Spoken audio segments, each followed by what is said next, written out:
I mean, there might be some areas that form new countries permanently, but it might become like a confederation because the new people that are coming in won't be the CCP. And so they'll be like, yeah, we're not going to try to take you over or anything like that. We'll let you guys have your religious freedom and, you know, like for Tibet. And so it might end up later on as sort of a confederation, more out of convenience.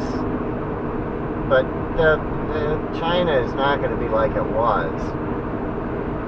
And maybe Tibet or some other area will become an independent country. And so they'll have their own consulate and stuff like that.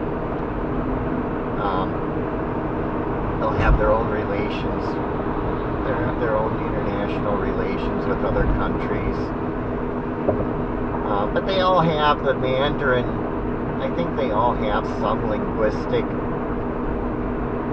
They have like a tie, that common culture. The Chinese were started in the Yellow River Valley, the genetically speaking, and so they're all are kind of related. The Tibetans have a little. The Tibetans are Chinese, like 60-70% Chinese, and then there's like some genetic information, 30% different. And then that's the way all the regions are. And the further away from the Yellow River you get, the more non-Chinese it gets. So some areas are like 70% Chinese that are further in the southern part of China. And so those areas may form autonomous, they might form their own governments, whereas now they're part of China. And they call them autonomous, but they don't really have that much freedom. They'll be truly autonomous later. And they may even form their own foreign policies and stuff like that. And they will break away.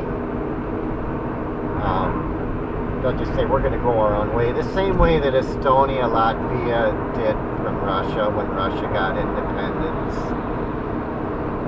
In some of these areas, I guess the borders are pretty well known or whatever. But, I mean, China's been trying to take them over.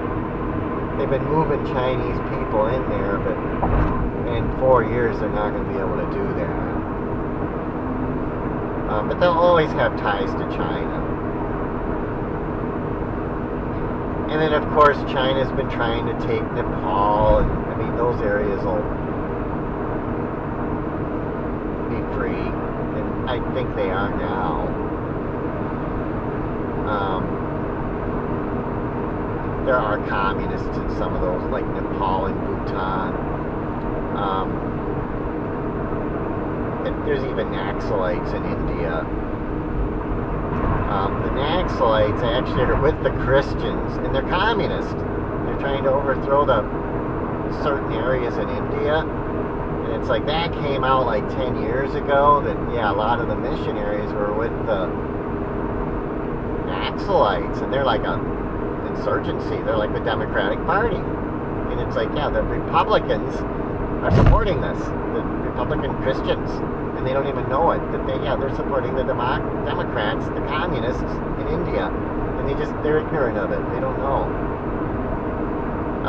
The communists have arranged that, and they've sided with the Christians, because the Christians are against the Hindus. The Christians want to take over. And they've always been that way. They want to convert everyone. And that's an error that Rome brought into Christianity. They brought it into the Muslim religion too. That's an error. There was another version of Christianity before 300 AD, and it was in China. And they got into China, and they did not fight with the other.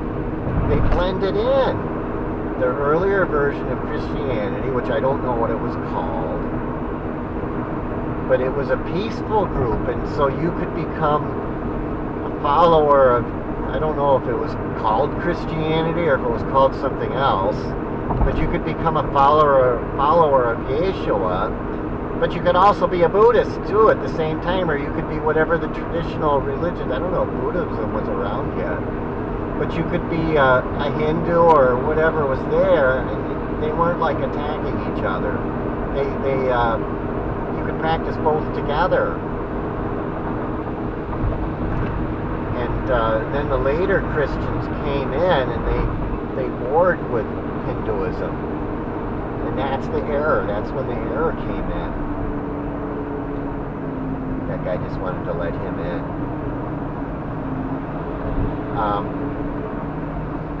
But the modern Christianity's got a lot of errors in it. It's not just that they feel like they're exclusive and they know everything. They've got other errors.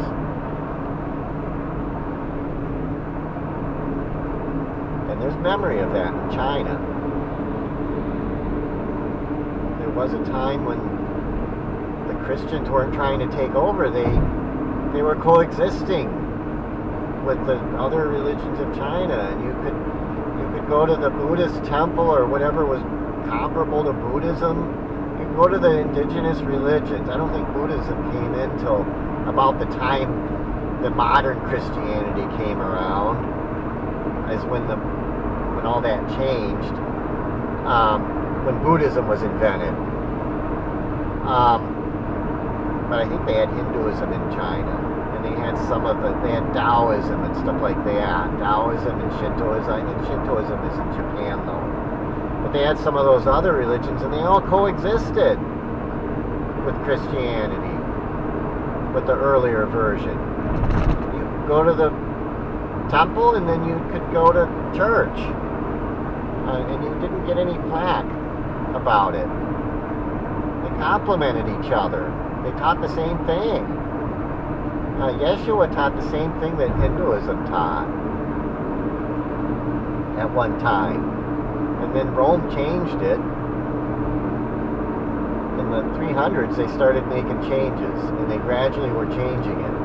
And they used to actually have meditation in Christianity, true meditation. And in 1000 AD, the church dropped the practice in the monasteries, and I think they dropped it in the civilian life before then, but they dropped it in the monasteries in 1000 AD. So they actually did the practices that they were supposed to be doing, and it's in the Bible. Meditation is. It's very clearly in the allegories. I mean, they took out any words that actually specified it, but it's still in the allegories. The people who created the Bible knew that it would be changed, and so they wrote it into the allegories so that people would realize, oh, we're still supposed to be doing this. This is something that's allowed.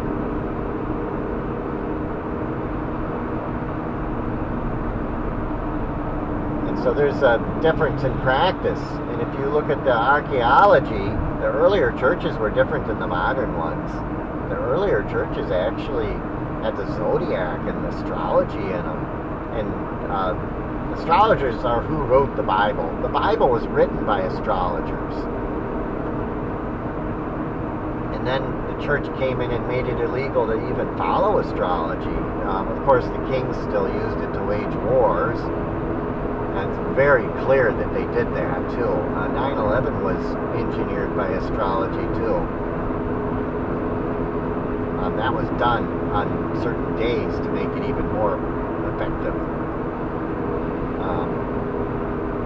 That's how astrology works.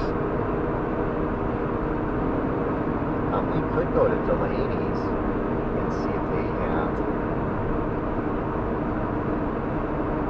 what they have. Let's stop in there. Because they might be closed on the way back.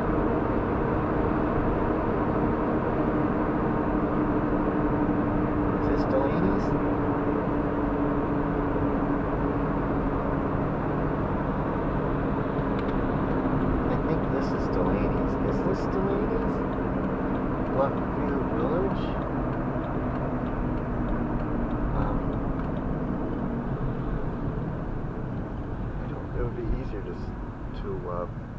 Is this Delaney's down here?